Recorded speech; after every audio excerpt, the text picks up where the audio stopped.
El Festival Iberoamericano que atrae a 40.000 personas cada año. Todos nos dedicamos a hacer felices a la gente. Artistas de la talla de Los Planetas, Keisio, Loquillo, Andrés Calamaro o Amaral. Yo creo que el reggaetón lo que está haciendo es vengarse de lo que hizo Cristóbal Colón allí. Aprenderemos los riesgos, pros y contras de montar un festival en medio de una ciudad. Estos son 3 millones, que son 24 horas de puertas abiertas. Hoy hablaremos con Nacho Rollo, director del festival Vive Latino. Si no tienes el respeto de abajo, estás condenado al fracaso. ¿Quién es Nacho y qué hace aquí? Yo soy el director del Festival Vive Latino, que se va a celebrar la semana que viene. Y si te tuvieras que presentar a alguien que no te conoce, Pues como un promotor ya madurito, de experiencia, con 40 años de experiencia. Un amante de la música, un amante del show business, un amante también de nuestra ciudad y nuestra región. ¿y cuando te diste cuenta que la música pasó de ser un hobby a convertirse en tu negocio? Pues la verdad es que con unos 10 la música me gustó siempre, ¿no? Desde, no te voy a decir a los 8 años, no he sido ningún niño precoz musicalmente, ¿no? Pero sí que sobre los 13, los 14 años empecé a escuchar algo que había por casa de música. Tampoco eran muy melómanos mis padres, la verdad, pero sí que había algún disco de Elvis, había algún disco de Engelbert Humperdinck, había algún disco también de Los Panchos y de... En fin, pues lo que escuchaban ellos, ¿no? Y casi todo me pasaba desapercibido hasta que escuché el Always on My Mind de Elvis Presley. Fue el 72. Y eso sí que me dejó un poco como de decir, esto es distinto a lo que oía en el coche cada vez que nos íbamos por ahí de vacaciones o que nos llevaban a algún lado. Y ahí es donde lo primero que recuerdo que me llamó bastante la atención, ¿no? Ni de lejos pensaba que me iba a dedicar a la música en ese momento, ¿no? Pero luego, con 17, 18 años, hice el servicio militar en ferrocarriles, era maquinista de tren, y con 18 años entré, con 19 años me bajé del tren y de la mili, y estaba ahí en Valencia, y allí es donde realmente empecé pues en la prerruta del bacalao valenciana, no de la ruta, en la prerruta, que solamente había 2 discotecas, que eran Chocolate y Barraca. Ahí caí de casualidad y empecé a ver este mundo. Ahí traían bandas a horas intempestivas, era un poco locura, me enganchó, me gustó, y ahí es donde empecé a contratar artistas, primero artistas belgas, luego, que era lo que estaba de moda, por los Fondos 4-2, los Sique, todas estas bandas de entonces, Aliens Esfien, todo aquello. Y ya con 20 años vine aquí a Zaragoza, volví a casa y monté la Sala en Bruto. Y ahí es donde realmente empecé profesionalmente a dedicarme a esto, ¿no? Mezclando un poco el negocio de hostelería con, sobre todo, mi pasión, que era la música más que la hostelería. La hostelería era, pero al otro lado de la barra, Ya. no desde dentro, ¿sabes? La Sala en Bruto fue un referente en Zaragoza porque han pasado un montón de artistas internacionales por aquí. Y bueno, cuéntanos qué recuerdos tienes y lo que supuso para ti. Bueno, ten en cuenta que eran los 80, 90. Los recuerdos son borrosos, esa es la realidad. Pero bueno, era una fiesta continua, vivíamos en una fiesta, eso sí que lo recuerdo. Y además era una maravilla porque los artistas que escuchabas, que a ti te volvían loco, era muy asequible poder traerlos. En esa época ten en cuenta que grabar, o sea, promocionarse con vídeo, no existían redes sociales, obviamente, no existía el teléfono móvil todavía. Y promocionarse con vídeo, los vídeos estaban solamente al alcance de los Michael Jackson de turno, ¿no? Las bandas no podían optar a eso, ni siquiera las grandes bandas. Entonces promocionaban en gira. Entonces ahí era asequible poder traerlos y tenerlos en una sala de 500 personas. Para nosotros en esas edades era una auténtica delicia, era un disfrute. Y ahí es donde realmente enganchamos con esto y hasta hoy. ¿Qué le dirías al Nacho de 20 años que vino a Zaragoza y montó su primer negocio?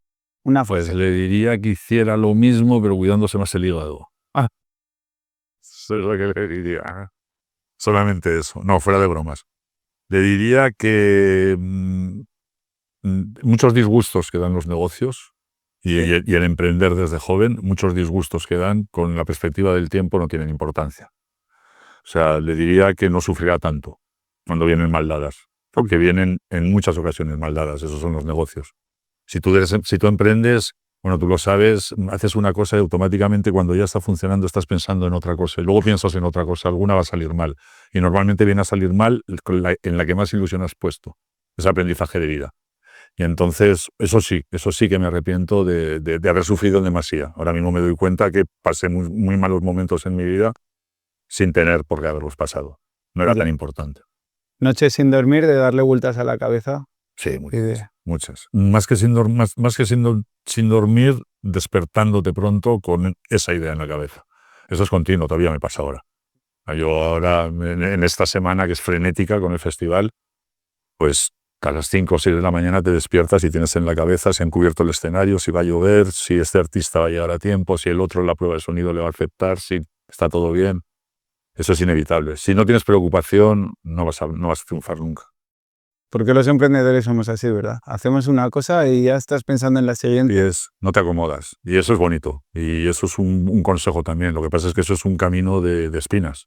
Y ese sufrimiento que pasas hay que alivianarlo, no es tan importante. Nos gusta salir siempre de la zona de confort, ¿verdad? Así es. En cuanto lo tenemos controlado. Y ahí es donde tienes el riesgo, lógicamente, ¿no? En la zona de confort estás cómodo. Cuando salgas un poquito el pie ya te empiezan a caer patadas, ¿no? Y pisotones. Pero bueno, al final es también cómo te planteas la vida, ¿no? Como tú vitalmente quieras vivir, ¿no? Al final, lógicamente, los negocios siempre se relacionan directamente con el dinero y hay mucho más. Hay mucho de satisfacción, hay mucho de alegrías, hay mucho de celebrar en equipo, sobre todo. Yo siempre he pensado que el equipo es imprescindible absolutamente en todo. El que se crea que él solo sirve no va a funcionar jamás. Hay que tratar muy bien a la gente que trabaja contigo. Es otro gran consejo. No hay que pensar, este es el salario base, esto es el salario mínimo, yo con esto estoy cumpliendo. No, cabrón, no estás cumpliendo. Estás cumpliendo si a la gente le das en proporción a lo que tú recibes. Si no, no estás cumpliendo porque te lo digan desde un ministerio. Eso no es así. Una de las claves es tratar al equipo de una manera... Es la clave.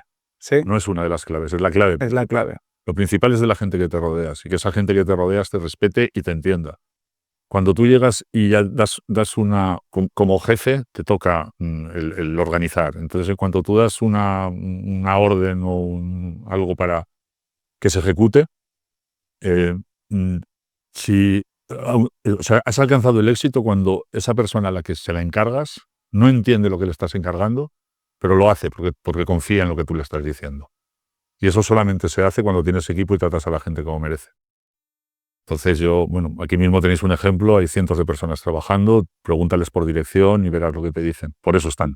Si no, no estarían, porque aquí son horas a la intemperie, es frío, es calor, es sufrimiento, es duro, es muy duro. La gente que trabaja abajo, ¿no?, de la pirámide, ¿no?, la carga y descarga, los stagehands, los backliners, toda esta gente que sin ellos sería absolutamente imposible nuestro negocio, los camareros en caso de hostelería, ¿no?, los que limpian en caso de hostelería, todo eso, si no hay respeto desde arriba, difícilmente lo vas a tener desde abajo. Si no tienes el respeto de abajo, estás condenado al fracaso. Es un buen consejo, la verdad. Y en tantos años que llevas de profesión, ¿cuál dirías que ha sido tu mayor cagada? Pues no lo sé, la verdad es que yo intento por salud mental olvidar lo malo y recordar lo bueno, ¿no? Eso es lo que intento. Por supuesto, pues cometes muchísimos errores, pues en contratación de artistas es continuamente, ¿no? Hay artistas con los que te crees que te va a ir muy bien y de repente pues no funcionan nada. Hay otros en los que no confías, te dejas guiar por tu equipo y de repente dices, joder, ¿ves? ¿Sabes cómo son enormes? Tenían toda la razón, ¿no? En ese sentido, muchas veces. Cometer errores trágicos, bueno, sí, monté un restaurante que se llamaba El Paso, que lo inauguró un grupo que se llama La Frontera y era un restaurante, un mesón en Santa Fe, aquí a las afueras de Zaragoza, que fueron unos años muy, muy horribles, ¿no? Porque yo salía de la hostelería de noche, en la cual en esa época el dinero no era un problema, había dinero, y en mi ignorancia monté un restaurante creyendo que hablábamos de lo mismo en hostelería y no tenía absolutamente nada que ver. Fue esclavitud total. En muy poco tiempo lo ventilamos porque vi que claramente que era muy difícil. Para mí esa es la realidad. Por eso yo admiro la hostelería muchísimo, porque es dura como la gente no se puede imaginar. Y ese fue, digamos, el gran fracaso que he tenido. En la música, muy poquitos. ¿Y qué aprendiste de ese fracaso? ¿El no volver a montar restaurantes? Esa una. Y segundo, en no meterme en temas que no conocía. También me ha pasado con inversiones, pues en bolsa, tal. Pues esto pongo aquí, tal cual, no sé qué. En lo que no conoces, No. siempre hay alguien que sabe más que tú. En cuestión de dinero, ya sabes que la competencia es feroz. En cuestión de negocios. Entonces, lo que hay que hacer es no entrar donde no se conoce. Otra cosa es que de repente en la locura sale la genialidad. En Bruto fue, por ejemplo, un poco de eso, ¿no? Éramos chavales de 20 años, 21, todos los que trabajábamos allí. Empezando por mí, ¿no? Que es el que hice toda la inversión, de mil maneras diferentes que pude hacerla. Y eso era una locura, yo no conocía nada del tema, excepto la música que me apasionaba. Y sin embargo fue un éxito absolutamente rotundo. Pero porque fue genial.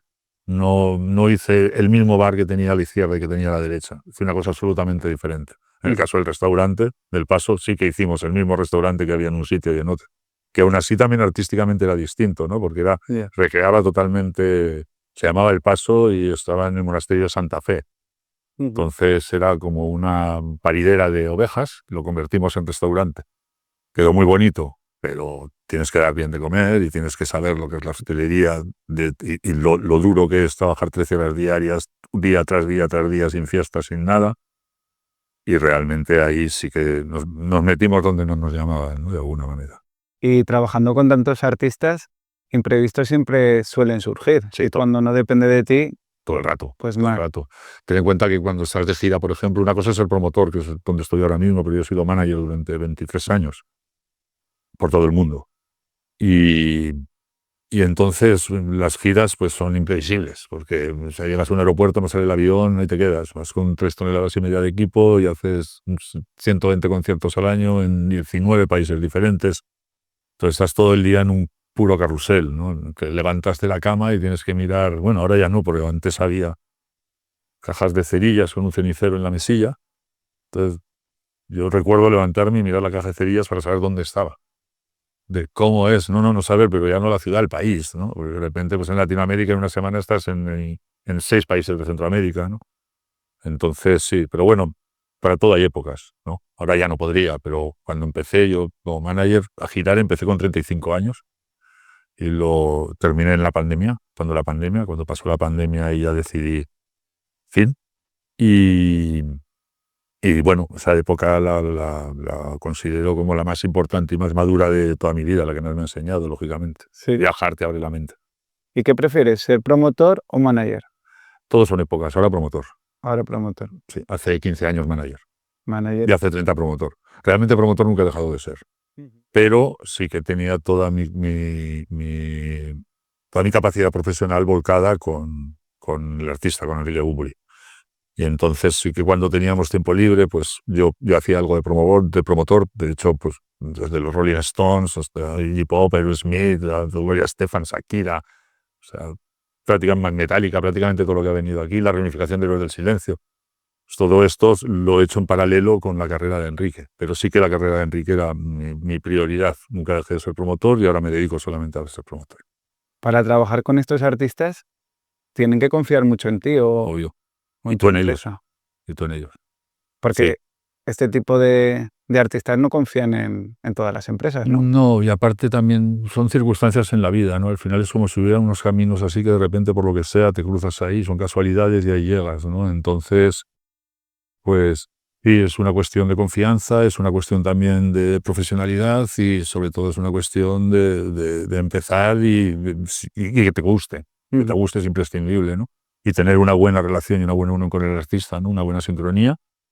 Y con eso, pues, va pasando la vida sin pensar en mucho más.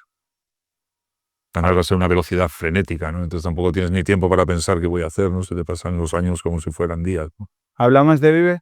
Vamos. Por cierto, si te mola lo que estás escuchando, suscríbete porque me ayuda un montón a seguir creando este tipo de contenido. Cuéntanos cómo surge la idea de traer a Zaragoza este festival. El Vive Latino nació en México en 1999. Nosotros, con Enrique Bunbury precisamente y con otros artistas, yo he estado allí trabajando como 6 años con diferentes artistas en 6 ediciones. Había un festival que me alucinaba y desde el primer día que lo vi fue un flechazo. El Festival de Vive Latino de México es una delicia, es un intercambio cultural salvaje, es maravilloso. Entonces yo siempre he tenido el sueño de poder traerlo aquí, a mi ciudad, a Zaragoza. Y bueno, era una cosa muy complicada. Yo mientras tanto también estaba con Enrique, era complejo tal cual, pero de repente se juntaron. Yo intenté ya desde hace 8 o 10 años, porque cuando vi el Espacio Expo, yo vi el Vive Latino aquí, tal como es ahora mismo además. O sea, fue visionario, lo vi. Dije, aquí tiene que ir el escenario, esto otra tal, esto va a ser así, esto va a ser así. Luego lo vas rectificando y vas aprendiendo, ¿no? Pero, y arreglando, pero básicamente yo ya veía el festival. Entonces, claro, teníamos un problema que es Zaragoza, ¿no? O sea, el Vive Latino es en Ciudad de México y hace pues 70.000 personas cada día, hace 3 días, ¿no? Es una auténtica salvajada. Era imposible eso, pero sí hacerle una réplica en pequeñito, ¿no? Y, mm, y yo llevaba tiempo dándoles a la cabeza, pero claro, para montar el Vive Latino necesitas tener un apoyo institucional indiscutible. Esto no es como el Príncipe Felipe, que lo alquilas, pagas un alquiler, llevas a tu artista, te la juegas, haces el show, te vas. Aquí ya ves todas las instalaciones, ya veis lo que es esto, es público, y esto no se puede alquilar, esto te lo tiene que haber una voluntad política para que el festival se desarrolle, si no sería imposible. Entonces hace bastantes años lo intentamos, no cuajó, volvimos a la siguiente legislatura, como es cada 4 años, volvimos a intentarlo, volvió a no cuajar y a la tercera vez sí que ya cuajó. Entonces el Ayuntamiento de Zaragoza estuvo receptivo, explicamos el proyecto, confiaron en él, el Gobierno de Aragón lo mismo, y ahí se les hizo el nudo. Y a partir de ahí ya montar un festival es crear. Entonces ya piensas en qué dirección quieres. Me asocié con mi socio mexicano, que es el fundador y el director del Vive Latino México, y lo trajimos aquí, lo trajimos de prueba. El primer año además lo tuvimos que aplazar porque empezaba la pandemia, el segundo lo tuvimos que cancelar por la pandemia, pero nos mantuvimos firmes, ¿no?, en la idea. Creíamos que esto iba a ser lo que ha sido y le apostamos a tope por ello, ¿no? Y entonces pues ya se consiguió y ya se hizo, y para cuando te das cuenta estamos en 4ª edición. Hay veces que cuando tienes algo en la cabeza y lo ves muy claro, cuesta transmitirlo a los demás y para que te den el visto bueno del OK, pero hay que insistir mucho, ¿no? En tu caso, Sí. ¿cuántos años has insistido hasta llegar a poder hacerlo? Pues yo la primera vez que me senté en un banco de la Expo, ahora hará como 12 años. 12 años. Y la Expo, en el primer Vive Latino, llevaba 14 años sin hacer absolutamente nada, nadie. Nadie había visto el sitio. Nadie había visto, quiero decirte, nadie pensó, esto puede tener continuidad, no tiene que ser la Expo del 2008 y aquí se derrumba todo, ¿no? Esto puede tener continuidad. ¿De qué manera? No de la misma manera que eso, no es una Expo que está 6 veces, pero bueno, si hay este festival, si hay un palacio de congresos, si de repente se hace otra cosa, si luego montas otra, eso da energía y remueve culturalmente la ciudad, y realmente para eso estamos al final del día. Nosotros nos dedicamos a hacer felices a la gente. Entonces, durante media hora se emocione una persona en el festival, ese es el objetivo. Si se emocionan 15.000, 20.000 cada día, pues imagínate, ¿no? Eso es una maravilla. En 2022 fue la primera edición y muchas veces lo que cuesta no es empezar algo, es mantenerlo. Correcto, correcto. Este año, ¿cómo lo planteas y qué retos te vas encontrando cada año? Bueno, la verdad es que ha enraizado muy rápido y estamos muy contentos porque es complicado. Los festivales necesitan un periodo de aprendizaje muy, muy amplio, y más cuando es un sitio que estaba abandonado a la mano de Dios, ¿no? Pero hemos tenido suerte y también, no lo voy a negar, no voy a tener falsa modestia, pues hay una profesionalidad de 40 años de profesión detrás, en caso de mi socio de 35, 40 también, o sea, que tenemos, como se dice habitualmente, el culo pelado, ¿no? Entonces es difícil cometer errores groseros. Sí que se van cometiendo errores que vas poniéndole tapa, ¿no? Pero tampoco ha habido mucha más evolución. Sí que en técnica vas evolucionando, vas viendo cómo están más cómodos los artistas, cómo está más cómodo el público. Pues oye, estos baños, pues parece que necesitamos más o están mal situados, vamos a ponerlos en otro sitio. Todo este movimiento sí, pero lo que es el grueso viene dentro de nosotros de alguna manera. Hablemos de números, si te parece. ¿Cuánta gente viene al festival? Estamos en una horquilla de entre 30 y 40.000 personas de asistencia. ¿2 días? 2 días. No, entre los 2 días. Vale. Hubo un año que fue la segunda edición que hicimos 42.000, creo recordar, o 41.000 de asistencia. Ha sido la que mejor ha ido. Sin embargo, aun siendo que es la que más público ha traído, ha sido la que más quebraderos de cabeza nos ha dado. Porque nosotros privamos, o sea, ponemos delante la comodidad del público a una asistencia de aglomeración. Y no es una cosa altruista, porque realmente si tú estás cómodo, consumes más, disfrutas más, vas a volver. Si tú estás incómodo, no. Entonces es una inversión. Yo siempre les digo al equipo, joder, es que esto se nos va en números, no sé qué, ¿no? Tú cuenta que es lo mismo que si hubieras comprado una mesa y te la llevaras al almacén para volverla a utilizar. Es una inversión. Nosotros invertimos en público. Entonces, realmente privando eso con tanta gente como hubo ese año, tuvimos miedo. Hubo algún momento de tensión, no miedo, no es la palabra, pero algún momento de tensión por aglomeración. Entonces nos dimos cuenta que teníamos que bajar el aforo. Entonces nos hemos quedado en una horquilla, o sea, de 40.000 máximo, 20.000 cada día. Y solemos hacerlos, si no llega a los 20.000, pues 15, 16, 17, ahí anda todos los años. Este año tiene pinta que va a ir parecido. Falta todos los últimos 10 días de venta, que son los más potentes, pero ya estamos con una asistencia de 30.000. Está claro que va a ser como los años anteriores. ¿Y qué porcentaje de gente es de Zaragoza o viene de fuera? De Aragón suele ser el 50%, 45-50%. Luego viene un 30% nacional y un 20% internacional. Más o menos suele ser así. Lo que pasa es que también es difícil de saber porque en estos festivales no es solamente la taquilla, un concierto que haces que es, bueno, yo hago cualquier artista, en el Felipe caben 8.500 personas en ese pabellón, 8.500, vale, de acuerdo, vendes 8.500, ahí está claro el número. Aquí hay muchísimos actores involucrados, ¿no? Como sponsors, instituciones, etcétera. Y todos estos tienen un retorno en su inversión que hacen en el festival en cuanto a invitaciones, entonces, en cuanto a entradas, mejor dicho. Entonces, yo qué sé, yo por ejemplo con Converse tienes por poner un ejemplo, ¿no? Tienes un trato con ellos, pues bueno, pues les das X entradas. Esas entradas no sabes si vienen de Barcelona, de Cádiz o de París. Entonces es difícil saber, pero más o menos ahí es donde andamos. Vale. El 50% es local, el 30% nacional y el 20% internacional. Ahí anda. Entonces podríamos decir que unas 10.000 personas vienen a Zaragoza este fin de semana. Así es. Y comen, duermen y gastan en Zaragoza. Así es. De hecho, los hoteles están llenos. Bueno, 10.000 no, porque realmente también, es que, ves, como te digo, es complejo, porque si tú compras un abono, vienen los 2 días, pero es solo una persona. Vale. Aunque tienes 2 asistencias. Entonces nosotros siempre hablamos en términos de asistencia. Vale. Porque hay gente que solo asiste el sábado, hay gente que asiste el viernes y hay gente que asiste los dos días. Vale. Entonces, si tú compras un abono, eres 2. Realmente. Vale. Tendrías que hacer más eventos de estos, Nacho. Es costoso. Eso cuesta mucho dinero. Pero para Zaragoza... Pero cuesta mucho dinero. ¿Cuesta mucho dinero? ¿Cuánto cuesta montar Vive Latino? Estos son 3 millones. 3 millones. Ajá. Que son 24 horas de puertas abiertas. Un año entero de trabajo. Para abrir 24 horas las puertas y luego desmontar todo lo que has visto que se monta. Da pena. Porque dices, o sea, es tan efímero, pero ahí también está la magia, ¿no? Es un momento que vives en el momento y que ya nunca más vas a poder vivir. ¿Y dónde se gastan esos 3 millones? ¿Qué porcentaje son artistas? Los artistas vienen a ser un 50% del presupuesto, quizás un poco menos, un 40%. Luego hay de técnica, hay como medio millón. De producción hay como 750.000. En alojamientos hay como 150.000. Más luego pues, sueldos varios, tal cual, pues, hasta alcanzar eso. Está entre 2.800.000, 3 millones de euros. ¿Y luego qué puede facturar Vive Latino? Pues por lo menos facturemos 3 millones, ¿no? Mínimo 3. Facturemos por lo menos 3. Para arriba. Aunque hay veces que no, llegas y hay otras veces que sobra, pues depende también de muchas cosas. Por ejemplo, el clima es vital. O sea, si hace frío, vendes la mitad de lo que venderías si no hace frío. Entonces, dependemos de muchos factores para ver cómo andas, cómo no andas. Pero bueno, por lo menos ahora tenemos la estabilidad y la alegría pues, de tener más de 1.200 jornadas de trabajo, de llenar los hoteles, de los restaurantes. Bueno, tú tienes restaurantes, ¿no? Pues me imagino que este fin de semana notarás.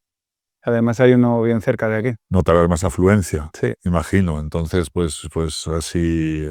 Eso es crear ciudad también, ¿no? Y eso es lo que han sabido ver nuestros gobernantes actuales, que la realidad es que no supieron ver los gobernantes anteriores. Es una realidad. Y yo en ese sentido estoy súper agradecido tanto al Ayuntamiento de Zaragoza como al Gobierno de Aragón, directamente además desde la Alcaldía y Presidencia, porque sin ellos sería imposible hacer esto y se han portado con nosotros espectacular desde el minuto 1. Es que al final también... Pero ya no soy tanto yo el que tengo que hacer las cosas. Ya. Que explicándote esto ya ves que hace falta un entorno mucho más grande. Igual que nuestros sponsors, pues Ámbar, que es la cerveza local, hace un esfuerzo espectacular. Ya veis cómo está todo montado. Pues Bifitter también hacen un esfuerzo económico, que gastan dinero más que lo que retornan. La Caja Rural, que tiene el anfiteatro, también hace un esfuerzo importantísimo para sus clientes y para con nosotros. Luego Chávez también, o sea, hay un montón de sponsors que se vuelcan con el festival y que son nucleares dentro de estos eventos. Porque el festival se podría hacer si no hubiera sponsor o patrocinadores. No, Absolutamente imposible. es una parte La fundamental. taquilla cubre la mitad del presupuesto. Todo lo demás viene externo. Con externo te cuento también barras, te cuento también gastronomía, te cuento también pues, todo lo que mueve el merchandising. Hay una serie de movimientos económicos, un flujo que es variable, pero que es importante. Hablabas de la administración y qué importante es que nos ayuden a los emprendedores a que podamos lanzar nuestros proyectos o muchas ideas, porque al final, si te ponen trabas, es que te O por lo menos que no molesten. Sí. Simplemente. Que Claro. no molesten. Exactamente. Que no pongan trabas. Mira, yo te puedo contar un ejemplo. Yo abrí en Bruto con 21 años. Lo abrí en septiembre del 86. Pues de septiembre del 86 a septiembre del 87 tuve 5 cierres. 5 cierres. Los 5 porque no tenía licencia. Y no tenía licencia porque no había ningún epígrafe en urbanismo que hubiera de licencia de música en directo. O sea, me pedían una licencia que no me podían conceder. Juicios, un año cerrado, bla, bla, bla, bla, bla. En el 2022 me hicieron hijo predilecto de Zaragoza. Cuéntanos de eso, te quería preguntar. Entonces dices, pues bueno, realmente tenía razón. Realmente tenía razón en ese momento. Y luego, ahora mismo en Bruto es una sala de referencia nacional de lo que fue la cultura musical en los 80 y los 90. Pero a mí me la cerraban constantemente. Venían todo el rato. ¿Por qué? Pues porque era una época en la que no se entendía. También la verdad es que la juventud en aquella época éramos bastante salvajes, veníamos de la nada a entrar en el todo, ¿no? Entonces, yo también en veces que he comprendido a los vecinos, ¿no? De repente les cambia su rutina, de repente llega el fin de semana y abajo tienen gente entrando y saliendo cuando antes era un callejón oscuro. Yo eso lo puedo entender. Pero, por otra parte también, yo creo que nuestras instituciones tienen que ser lo suficientemente visionarios para darse cuenta de qué es lo que enriquece realmente y qué es lo que no. Y ahí, solamente con que abras un poco los ojos y los oídos, si se hace ese ejercicio, no es tan complicado verlo. Entonces, por supuesto que necesitamos a las instituciones, todos. Y ellos a nosotros, porque la mitad de lo que ganamos va para ellos, ¿no? La mitad o más de todo. Y luego todo lo de los trabajadores también que aportamos. Eso es a lo que me refiero, ¿no? Un país también se mueve gracias a nosotros y gracias a Sí, sin ninguna duda, sin ninguna duda. Está la parte funcionarial, que es lógicamente tienen que estar para atendernos, tienen que existir. Está la parte política, que por mucho que nos quejemos es absolutamente imprescindible y no es nada fácil ese trabajo. Yo, ahora que conozco a algunos, me ha cambiado totalmente la mentalidad que tenía sobre la política y no voy a entrar en política, pero la realidad es que es totalmente imprescindible. Sin políticos no habría sociedad. Entonces, es una cosa que creo que lo primero ellos tienen que dejarse de sus guerras, tienen que encargarse del pueblo y el pueblo nos tenemos que dar cuenta también que no son demonios, son personas normales con vocación de servicio y son imprescindibles. Yo no sería por nada del mundo político, ni por todo el oro del mundo. Date con lo que cobran. Pues tampoco te creas que cobran como para decir, Dios mío, y tienen una responsabilidad tremenda. Yo sé que esto es políticamente incorrecto lo que estoy diciendo, ¿no? Pero yo levanto una bandera a favor de la política. Me da igual el color, ¿eh? Hablabas antes de la juventud de aquellos años. Me gustaría saber tu opinión sobre cómo has observado que hemos ido cambiando los jóvenes desde cuando empezaste hasta ahora, porque ahora, por ejemplo, el consumo de alcohol cada vez va a menos. Exactamente. Sí, no, desde luego yo creo que la juventud ahora es mucho más sana que éramos entonces. Eso para empezar. Por desconocimiento por nuestra parte. Nosotros en aquella época no sabíamos nada de cómo... nosotros solo queríamos divertirnos y darnos las vendas y nuestros padres tampoco estaban preparados para enseñarnos porque también venían de un régimen gris en el que tampoco se sabía nada. Claro. Entonces hubo una criba ahí muy, muy salvaje y muy triste, ¿no? Se quedó mucha gente en el camino y ahora desde luego eso no pasa. No tiene nada que ver, absolutamente nada. Yo creo que estáis muchísimo más preparados que estábamos nosotros, muchísimo más, que tenéis la mente muchísimo más abierta que nosotros, que tenéis más dificultades que teníamos nosotros, siendo que tenéis más capacidad y estáis mejor preparados, tenéis más dificultades, cosa que es una contradicción inexplicable. Y cosa que es una cuestión también que yo creo que los políticos deberían pararse a pensar un momento, ¿no? Es decir, cómo puede ser que estando más preparados que nunca, la gente joven, estando mejor que nunca, no puedan tener los servicios mínimos que tiene que tener una persona, ¿no? No puedan tener una vivienda, no puedan tener unas vacaciones dignas, no puedan darse unos caprichos, no puedan salir a comer, no puedan generar riqueza, siendo que son 100 veces más capaces que éramos nosotros. Ya. Ahí sí que hay un trabajo institucional sin duda que hay que hacer, que lo tenga que afrontar, que lo afronta. Entonces yo os veo más preparados, pero también os veo que os falta un poco de, con toda humildad, No, pero claro. también os veo más acomodados. Creo que os falta un poco de riesgo. Creo que le tenéis demasiado miedo al vértigo. Ese miedo hay que liberarlo, porque si no, ahí te quedas. Y ahí te quedas y la vida pasa así, de verdad. Pasa rápido. Mm. Y otra cosa que te quería preguntar, hablabas antes que cuando empezaste no había redes sociales, no había vídeos. ¿Cómo has notado el cambio que hay ahora? Todo cambió, Es que ahora tú has tenido que ver una evolución brutal. ha cambiado todo. Y yo desde el primer momento he sido muy reacio a las redes sociales. Parece que son vertederos, realmente. Ya sé que si se utilizan bien, bla, bla, bla, bla, bla, de acuerdo, pero no me vengas con hostias, son vertederos. Son vertederos. Si se utilizan bien, de acuerdo, bien. Es tecnología. Tecnología ya había antes. De repente era el láser, se montaba ahí tal, un clay packet, ¿no? Tal, no sé qué, un foco nuevo, una bolita de espejos, hostia, es la hostia. Es tecnología, ahora está más avanzada la tecnología. De acuerdo. Pero las redes sociales son un vertedero. Y yo lo primero que haría sería, pues como en todo, ponerle nombre y apellidos. Sí, es sencillo. Es muy sencillo. Tú escribes con tu nombre y con tus apellidos y está registrado. Y ahora di lo que te dé la gana. Porque si cometes un delito van a ir a por ti, igual que si te pones en la calle a gritarle cualquier cosa a un policía o a cualquier persona. Entonces es sacar el lado más oscuro. No me gusta. Entonces yo creo que también ahí, no tanto vuestra generación, pero la venidera, ahí va a tener un problema serio, serio, serio. Sí. Empezando por físicamente ya, porque pues, estás así todo el día con una pantalla, vas a tener presbicia en vez de a los 45 a los 20. Empezando por lo físico. Lo mental ni te cuento. Hay que socializar, hay que juntarse con la gente, hay que divertirse, hay que reír, hay que llorar, bailar, cantar, eso es así. Así ha sido toda la vida. Y eso se está perdiendo. Entonces, sí, eso a mí visto ya como, ya me siento ya abuelo cebolleta totalmente, ¿no? Pero visto así me da mucha pena. Porque nosotros nos comunicábamos con Cara a piel, cara. con piel, Sí. y ahora no hay piel. Por mucha inteligencia artificial que exista, siempre van a estar las personas, el tú a tú, Ojalá. el cara a cara. Yo así pienso que tendría que ser, pero ya no me sorprendería nada. De todas formas, yo no creo que ya lo vea. Estamos hablando ya de bastante tiempo adelante. A vosotros no nos caerá. ¿Cuánto puede invertir Vive Latino en publicidad? Pues, esa pregunta sí que me pillas. Pero una pasta. Una pasta. Todo online, no es nada. No, hay de todo.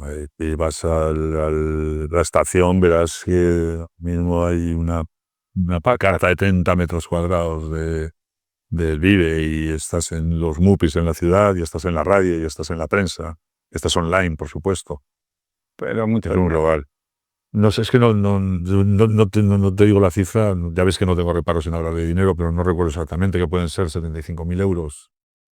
Sí, por ahí a lo mejor, pero no me hagas mucho caso, no lo tengo en la cabeza.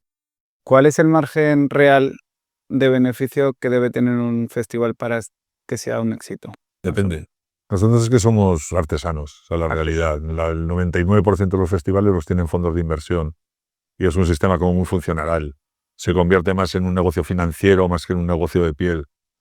Y para nosotros esto siempre ha sido piel, siempre ha sido divertirse, siempre ha sido disfrutar sin tapujos, sin mentiras y sin buscar la ambición desmedida.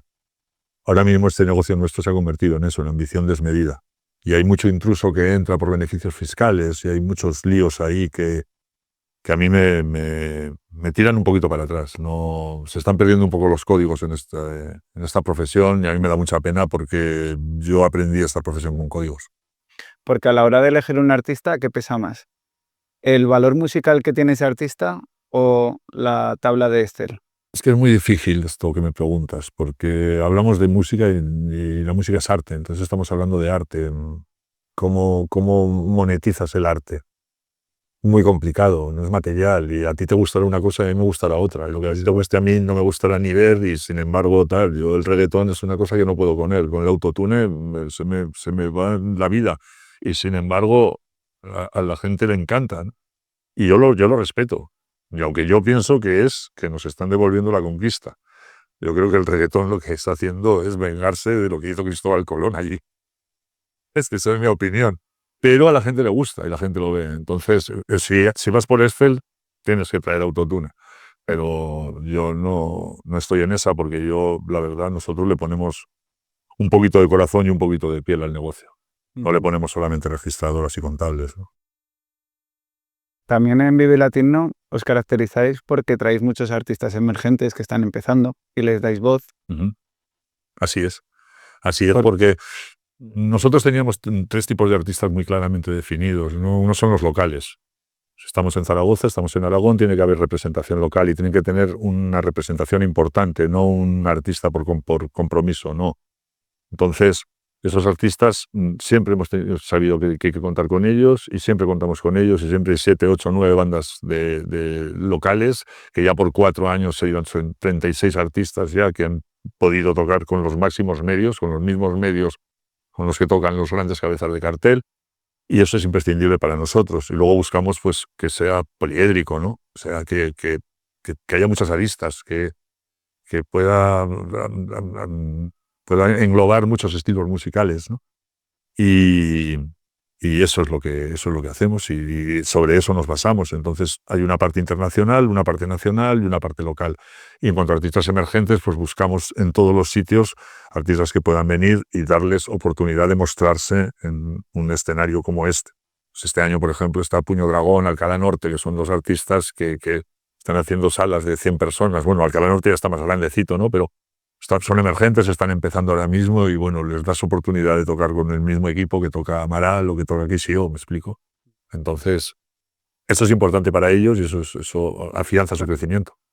Al final, por ejemplo, con Héroes del Silencio empezó en la Sala en Bruto, ¿no? Sí, ahí los ficharon, sí. Hicieron un showcase ahí de la compañía discográfica y ahí firmaron a raíz de esa actuación firmaron su contrato discográfico.